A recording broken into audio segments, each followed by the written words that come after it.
Hi, and welcome to PenPath's intro video of our proven dashboards. In this video, we'll quickly review how to log in and some simple navigation on a few high-level dashboards to get you started. First, you'll need to log in with your PenPath ID and complete your authentication. Once you've done that, you'll land on this Explore page. Go ahead and click into Proven Dashboards, and from here, select Navigation.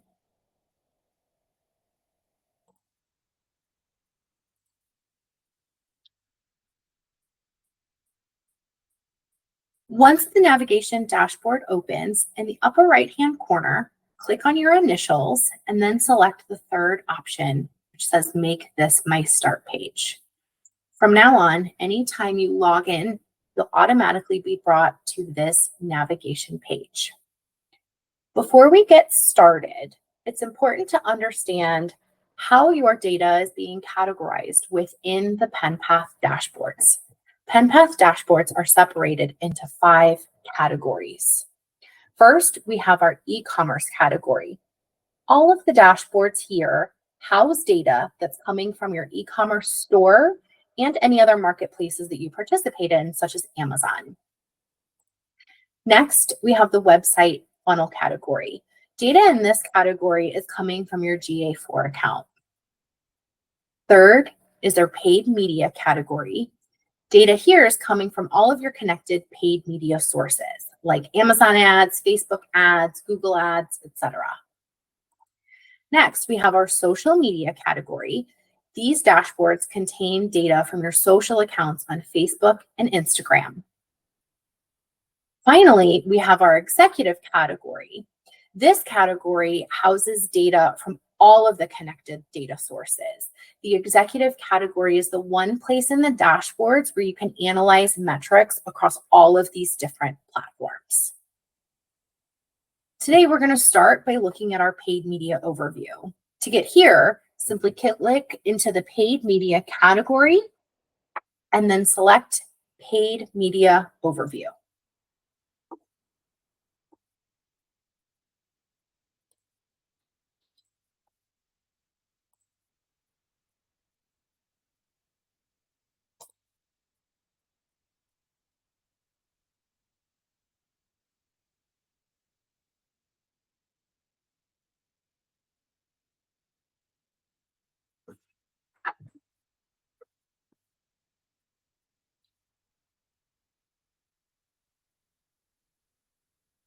The paid media overview is designed to show you how all of your advertising efforts across all of your paid media platforms are performing. You can think about the paid media category as where is my money going and what am I getting for it? The first thing you'll notice are there are multiple views included in these tabs at the top of the screen. As you move across these tabs to the right, how you're analyzing the data will become more granular. For example, in this overview, we're actually looking at the connected data source. However, if we were to select campaigns, we would be analyzing data by the campaign name and not the data source. Again, for today's meeting, we're just going to be looking at the paid media overview. And we're going to start with some simple navigation that you're going to see incorporated in the majority of the dashboards that we offer. First, you'll see a start date and an end date where you can easily change the time period that you're analyzing. Next to that is going to be a comparison period. In one click, you'll be able to compare your current period to either your previous period or that same time period last year for seasonality. On the right-hand side, you'll see the Show Filters button. If you have multiple brands connected, this is where you'll be able to select which brand you want to analyze or which ad account name you want to analyze. You can also look at different channels, data sources. So if we just wanted to look at Facebook ads or Amazon ads, we could filter here. We could also filter for campaigns and different ad names on this page. At the top of the screen, you see 4 standard metrics that are always going to populate. Spend, conversion value claimed, conversion, and ROAS. These are designed to show you your current performance along with the change to your previous period or previous year, whichever you've selected in your comparison period. As you move to the middle of the page, you'll see a bar chart and a line graph. There's a KPI dropdown that allows you to select one of several different KPIs to analyze. Selecting a new KPI is going to change this bar graph along with this trend line in the middle. At the bottom of the page, you'll see all of your connected data sources with the associated metrics. So here we can see spend, conversion value, ROAS, conversion rate, even impressions by connected data source. In the middle of the screen and the bottom of the screen, it's important to note that if you just click on anything that interests you, the entire page is going to filter down for what you've selected. So in this example, I've selected Amazon ads, and you can see that everything has adjusted to show me just the performance for Amazon ads. I can very easily reset my view by clicking this third arrow in the blue bar at the top that says Reset View, or just simply click this Amazon ads bar again, and the page will reset. Next, we're going to move to our website funnel category. To get to website funnel, click back onto your navigation tab that's still open, select website funnel category, and here we see all of the available views for website funnel. In this session today, we're going to look at website conversion, but I do want to explain these first three views in one story. So we see website acquisition, website behavior, and website conversion. You can think of these as, how is my traffic getting to my website? How is this traffic responding to my website? What are they doing on my website? And then how are these individuals converting on my website? All three of these views look identical, but they will show you different metrics associated to either acquisition, behavior, or conversion. Today, let's go ahead and look at website conversion. Once you click website conversion directly from navigation, you'll see that the second tab will change and your view will load.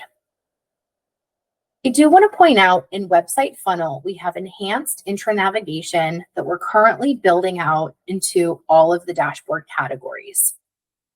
While you're in website funnel, you don't have to go back to the navigation tab that you have open. You can simply click into any of the other views that interest you.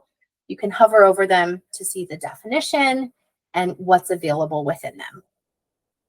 At the top of the page, you'll see similar dropdowns to what we saw in paid media. You can change your comparison period. You can change your start date and your end date. You can also change how you're viewing data, if you want to look at it by day, week, month, or quarter. Within your show filters, you are going to see some different filters associated with your GA4 data.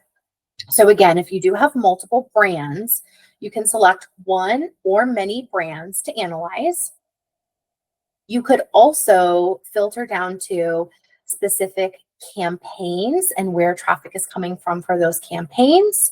You may want to look at just specific clean sources or mediums, or you may want to compare paid traffic to unpaid traffic. Once you have all of your filters set on website conversion, in the middle of the screen, you'll see transaction revenue by channel over time as the default. On the right-hand side, you can select a different radial to change the bar graph to transaction, transaction rate, or revenue per transaction. We also automatically overlay the transaction rate, but that can be changed to spend, sessions, or be hidden altogether. At the bottom of the page, you'll see a chart similar to what you saw on our paid media overview. However, this is showing you all of your clean traffic sources and the associated data in the columns, such as transaction, transaction change rates, and transaction revenue. The key thing to remember as you're looking at any data in the website funnel category is that PenPath is automatically cleaning your GA4 data to give you stronger analytics and insights as you review. Next, we're going to go back to our navigation dashboard and we're going to move to our e-commerce category. To do that, select the e-com category. And the first one we're going to look at is our e-commerce overview. Our e-commerce overview is designed to give you a snapshot of your e-commerce data. And as a reminder, this is coming from not only your e-commerce shop, but any other marketplaces that you have connected, like Amazon. This page, the tiles here are still tiles. However, you can still change the date range and your comparison period. You're always going to see these 10 key metrics, including gross sales, net sales, new customers, returning customers, and average order value. If you open up your filters box, you still have the opportunity to select one or multiple brands, whatever is relevant for your business. This page also gives you the filter to either look at new customers or returning customers independently. You also have the opportunity to compare how your website is performing against any other marketplace like Amazon. So you could simply select Amazon to see your Amazon performance and then select your e-commerce store to see your e-com website performance. The next view that we want to look at within e-commerce is our new trends dashboard, which is the second view listed in the navigation dashboard. This dashboard is similar metrics to the e-commerce overview, but it allows you to see your annual performance by month compared to the same month last year or the same month in a different year in the past. To use this dashboard, the first thing you'll do is select the metric that you want to analyze. So for now, we're going to select total customers.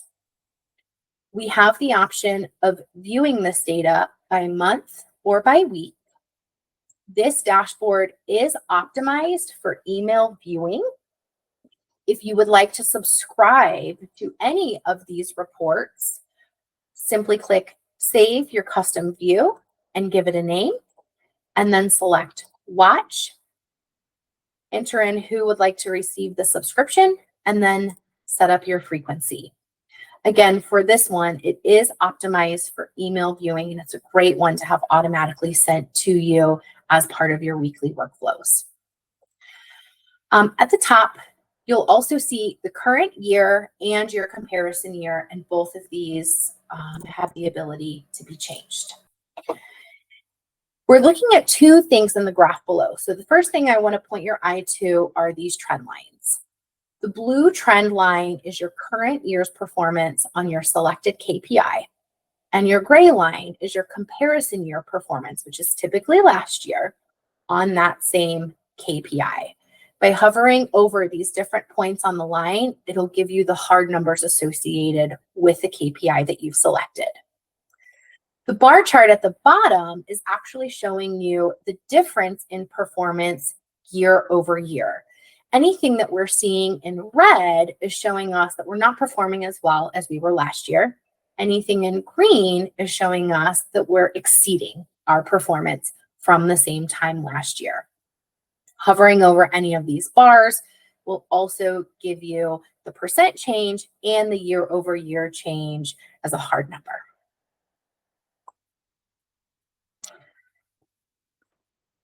Next, we're going to go back to our navigation dashboard, and we're going to go into the final category for our intro video for today, which is our executive category. And the first view that we're going to look at in our executive dashboards is our business pulse.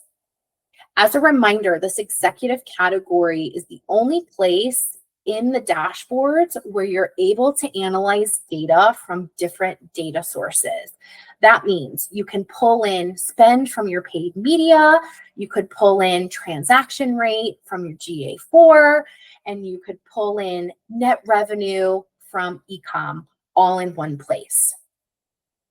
To do that, start by selecting the 5 or less KPIs that you want shown on the top of the screen.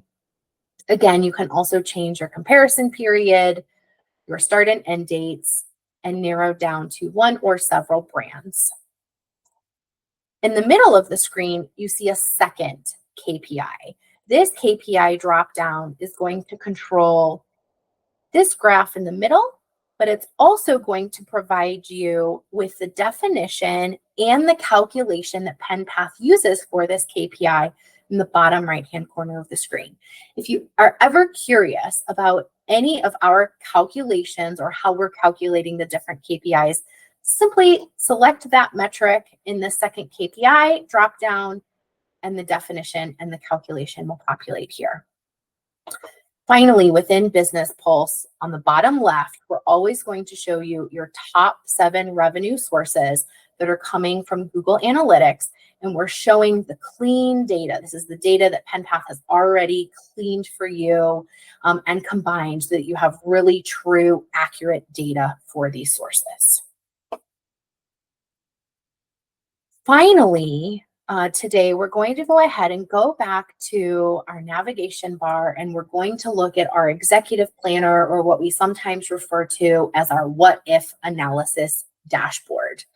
This dashboard is one of the newer dashboards that we've built, and it allows you to forecast increases in incremental revenue based on what you would conservatively estimate performance is going to be for the next month, and what your stretch goals would be if you were to perform better, or to increase your spend, or to increase your conversion rate in certain areas. And so to do this, the first thing that you have to do is set your conservative estimates. Now, PenPath is already setting your conservative estimates, matching your last 3-month average. However, you may already know what your set spend is going to be for the next month, or you may be able to forecast a little bit different conservative estimate based on what you know about your business. To make this easy for you, we're pulling in your performance from the same month last year, your last full month, your last 3-month average, and your last 30 days, so that you can really understand what's realistic, but what could also be expected based on seasonality in the year. If you are still struggling with getting to a conservative number, you can scroll down to the bottom of the page, and for any of these metrics, you'll be able to see the last 14 months historical performance. So you'll have a really good understanding of if your estimate, whether it be conservative or stretch, is really going to be realistic based on your historical performance. Once you have your conservative estimates set, then you can come down and you can set your stretch goals.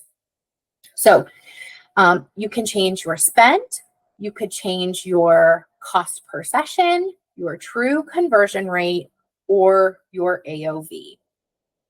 So for this one, our cost per session is looking pretty high comparatively to conservative. So let's go ahead and take that back to what we're seeing above here for conservative estimates. And our AOV is looking pretty high compared to where we were. So let's maybe drop this down to 100 to make it more realistic, just for this example. We'll also just go ahead and change our conversion rate to be a little bit more realistic. Once we do that, we can actually see that if we were to increase our spend from a quarter million up to $1 million, we could generate $9 million more in incremental revenue. That may seem like kind of a stretch, so why don't we just increase our spend slightly?